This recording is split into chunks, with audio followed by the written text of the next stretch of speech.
개혁주의 문화관과 현대문화연구 2교시 시작합니다. 2교시에는 이제 카이퍼의 일반은 총론의 기초와 언약신학과의 관계에 대해서 하겠습니다. 먼저 카이퍼가 이 머리말에서 얘기하는 일반 총론의 어떤 전제랄까, 이제 기본적으로 하여튼 모든 것이 출발하는 관점이라고 하겠죠. 그것이 이제 하나님의 주권이죠. 가스 수버리니티인데, 만일 하나님이 이 세상을 통치하신다면 그의 주권은 틀림없이 모든 사람의 삶 전체를 지배할 것이라는 전제입니다. 하나님의 주권은 세례받지 못한 사람들, 즉 일반인들의 세상의 삶 속에서도 최고의 지배권을 행사한다. 그런 성경적인 근거를 많이 가질 수 있죠. 바로의 경우나 또 느부갓네살 이런 데도 하나님이 그들을 이 아주 세상적인 왕 권력자들을 다스리고 그들에게 권력을 주기도 하고 뺏기도 하신다는 것을 이제 보여주고, 또 페르시아의 고레스는 나의 종이라고도 하셨죠. 이제 이러한 성경의 많은 곳에서 하나님의 이 일반 역사, 일반 왕국에 대한 통치권자에 대한 하나님의 지배를 보여주는 거죠. 그것이 이제 일반 총론의 아주 신학적인 전제라는 거죠. 하나님의 주권은 온 세상을 통치하고 다스린다는 거죠. 거기에서 출발해서 일반은총이 이 세상이 유지된다는 것 자체가 이제 일반은총의 결과라는 거죠. 특별히 이제 카이퍼는 이 일반은의 1권의 앞부분에서 언약신학과의 연결을 시도를 하는 거죠. 그것을 이제 살펴보면 첫 번째, 그리스도 안의 언약. 이것은 구원의 언약이고 은혜 언약이라고 하죠. 이 언약의 배경에는 하나님의 창조 사역, 그리고 그 결과로 나타난 세상의 존재, 그리고 인류의 삶, 즉 창조의 결과 이 세상, 즉 자연과 인간, 또 생물들이 다 나타났죠. 그것이 은혜 언약의 배경에 놓여 있다라는 거죠. 그러니까 은혜 언약이 갑자기 아무것도 없이 나타나는 게 아니라 이 하나님의 창조의 섭리, 삼조의 예정과 섭리 속에 을 배경으로 해서 있다. 그것을 토대 위에서 은혜 언약이 가능하다라는 거죠. 이거는 찰스 하찌의 시스테마틱 디올로지 조직 신학을 봐도 이제 비슷한 말을 해요. 하찌가 일반은총의 교리를 얘기할 때 인간의 어떤 지성이라든지 언어, 특히 언어 이런데 이런 것이 없었으면 어떻게 우리가 구원을 받을 수 있겠느냐, 예수님의 성경 말씀을 이해할 수가 없지 않겠느냐, 언어가 없다면 하면서 우리가 구원을 받는데도 일반 은혜가 필요하다라는 것을 하찌도 얘기하고 있는 것과 비슷하죠. 두 번째, 언약에는 이제 세 가지가 있는데, 첫째는 구원받는 신자 개인과 하나님 사이의 언약, 즉 은혜 언약이죠. 둘째는 하나님의 자녀들이 공통적으로 받는 언약적 은혜, 이것을 이제 언약 은혜라고 하는데, 이것은 오늘날 대체로 개혁신학에서는 이렇게 따로 이 하나의 언약으로 보지는 않는 것 같아요. 대체로 인정 안 하는 것 같아요. 이제 이런 것이 이제 가족, 우리가 유아 세례를 주는 근거를 얘기하려고 하는 것 같아요. 여기선 이제 가족 단위로 하나님께서 언약을 베푸신다 이런 거죠. 이제 세 번째가 인류에 속한 모든 사람에게 주시는 보편적인 인간 은혜, 즉 일반 은혜다라는 거죠. 이게 이제 세 번째 언약으로 보는 거예요. 언약으로. 그러니까 일반 은총을 일종의 세 번째 언약의 형태로 보는 거죠. 일반인들과 언약을 맺은 거죠. 지금 이것을 이제 행위 언약과 연결하려는지는 잘 모르겠어요. 한번 검토해 볼 문제죠. 세 번째, 이제 보편 은총, 제너럴 그레이스라는 표현은 보편 구원이라는 오해를 불러일으키기에 자기는 일반 은총, 정확히 말하면 공통 은총이죠. common grace라는 표현을 사용한다는 거예요. 그것이 이제 중세 신학의 커무니스 그라치아라는 개념에서 오는데, 이게 이제 정확히 어느 중세 신학자에게서 오는지는 명확히 얘기는 안 하고 있어요. 이제 중세 이제 아무래도 스콜라 철학의 13세기 이후에 이제 정형화된 거겠죠. 한번 이거는 또 탐구해 볼 필요가 있는 거죠. 네 번째, 일반 은총은 하나님의 완전성의 나타남인 죄인들에 대한 오래 참음에서 출발한다는 거예요. 일반 은총이 출발점이 하나님의 인내, 이게 이제 하나님의 오래 참으심이 하나님의 완전성의 표현이라는 거예요.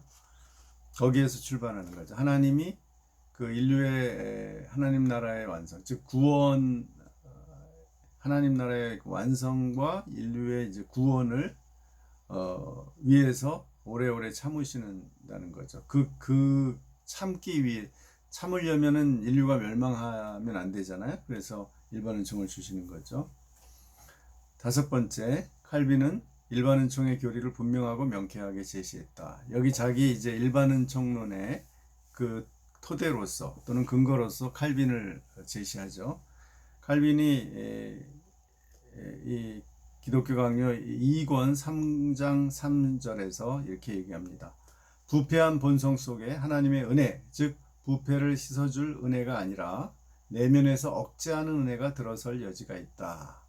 즉 여기서 일반 은총이 억제하는 그 부패를 완전히 없애는 게 아니라 부패와 그 결과를 억제하는 은혜다, 이렇게 표현했다는 거죠.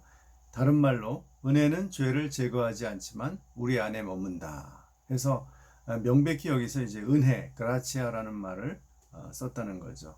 그리고 모든 인간에게 이 죄를 억제하는 그런 은혜가 있다는 것을 얘기했고, 자기는 바로 그 칼빈이 얘기한 그 죄를 억제하는 은혜를 일반 은혜라고 부른다는 거죠.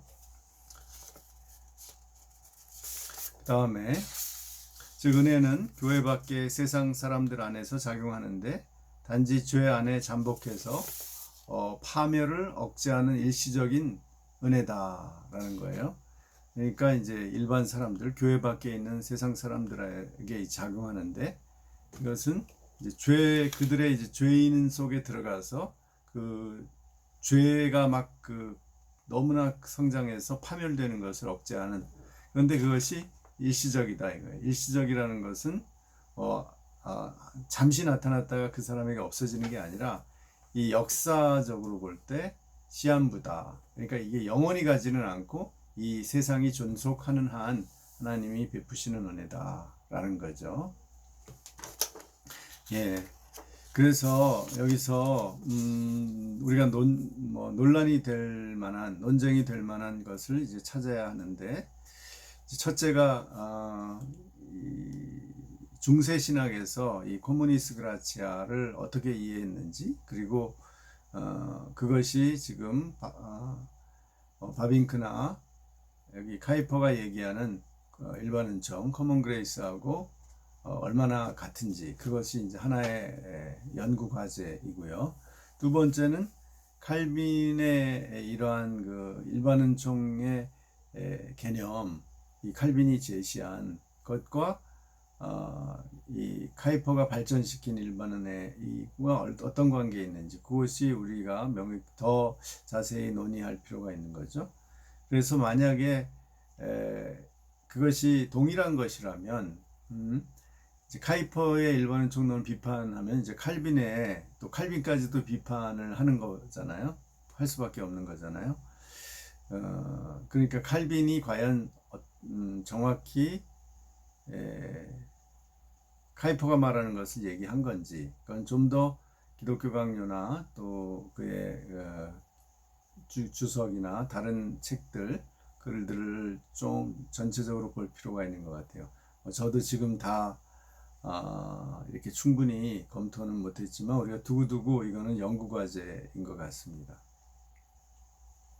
근데 칼빈은 세네카를 좋아했는데, 세네카의 그 데 클레멘치아라는 그 글을 자기가 그 당시 에라스무스가 그 라틴어 원본을 이제 그 편집을 해놨죠. 라틴어를. 그것을 다시 주석을 달아서 여러 가지 그 고대 교부들이나 또는 철학자들의 그 책들을 읽어서 각주 같은 것을 많이 달아놨죠. 그래서 최초의 책으로 그가 파리 대학에서 강의할 때 최초의 책으로 출판했죠. 세네카 책을. 그래서 이제 그가 인문주의 학자로서 소위 출사표를 던졌는데요.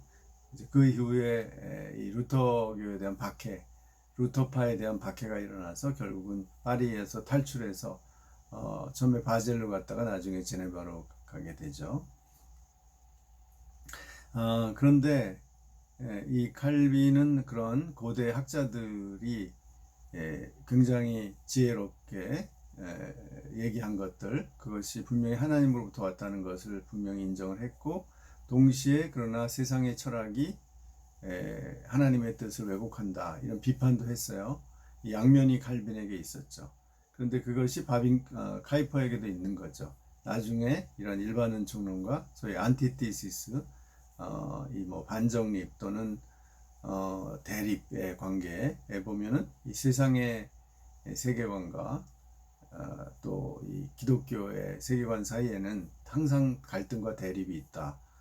이런 것을 얘기를 하는 것과 유사하죠. 구조적으로. 좀 더 섬세하게 살펴볼 필요가 있습니다. 그 다음에 이제 결국은 여기서 이제 언약신학, 크게 보면 언약신학과 일반 은총론의 이제 관계인데, 이건 굉장히 큰 주제인데요. 결국은 이것을 이 일반 은총을 결국은 언약으로, 세 번째 언약으로 볼 수 있느냐, 이제 그거죠. 나중에 이제 노아 언약, 그래서 노아 언약을 얘기하게 되는 거죠. 이것 하나하나가 다 큰 우리가 신학적으로 연구해야 할 그 과제라고 할 수 있습니다. 이런 논의도 있어요. 그러니까,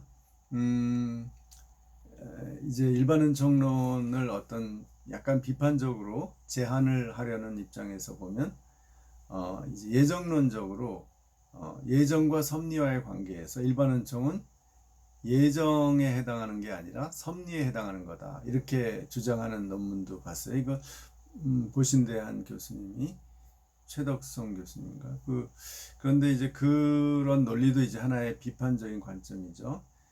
그런데 제 생각에는 과연 섭리가, 예정 없는 섭리가 가능한가? 일반 은총이 섭리로 나타나면, 섭리의 과정에서 나타났다면 그것은 예정되어 있지 않다, 이렇게 얘기할 수 있는지, 그것도 의문이에요. 이렇게 몇 가지 이런 앞으로 이런 연구할 과제가 많이 있습니다. 이게 이제 결국은 언약 신학, 뭐 예정론과 다 연결되는 것 같아요. 예정론, 섭리 문제. 그래 오늘 여기까지 하겠습니다. 둘째 시간은